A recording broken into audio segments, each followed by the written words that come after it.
Je me demande combien de décombres et d'horreurs se déversent chaque jour dans cette mer qui m'a porté jusqu'ici. Les pieds ancrés, à ce sol aujourd'hui j'accroche enfin mon corps libre, face à un mur de souvenirs dont l'épaisseur est insondable. Là-bas au pays, nous étions surveillants et bourreaux de nous-mêmes, des prisonniers, écrasés de mépris, cisaillés dans les failles de nos corps soumis. La délation grouillait et nous menaçait tous. Les slogans extrémistes, contradictoires, paradoxaux et absurdes provoquaient nos effrois.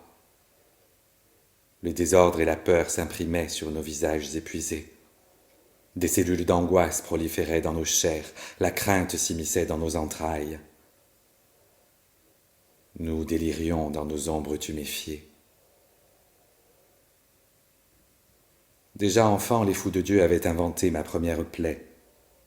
Toute ma vie, de leur salive, ils ont fait ma boue, et leurs injures m'ont imbibé. Je me questionne sur cette vie hermétique. Comment, sous tant de crasse idéologique et d'insultes à mon humanité, ai-je pu rester intact? Cette terre atteinte est maintenant la mienne car je n'en ai pas d'autre. Ici, l'architecture est radieuse, le plaisir est sur tous les rivages. Cette terre est la mienne, entre deux charniers, deux désirs, deux songes. Avec l'horreur, la destruction comme seule mémoire. Je suis contemporain de mon passé comme de mon avenir.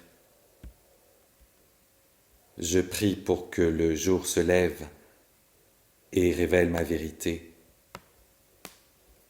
Un chant de paix et de joie que je n'ai cessé de nourrir des années durant dans les sous-sols de ma patrie.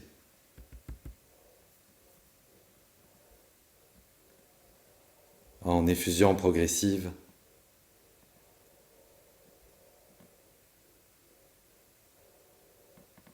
je prie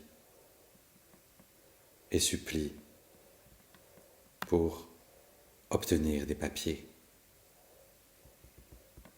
Toute la mer traversée s'écoule en moi, plaquant ses méduses sur mes phrases encore disjointes quand je demande où est la route pour la vie. Je cicatriserai les traces de guerre sur la figure de mon père, je casserai la pierre et déferai les chaînes, je briserai leurs mensonges gravés dans les cerveaux. Si seulement ici, aujourd'hui,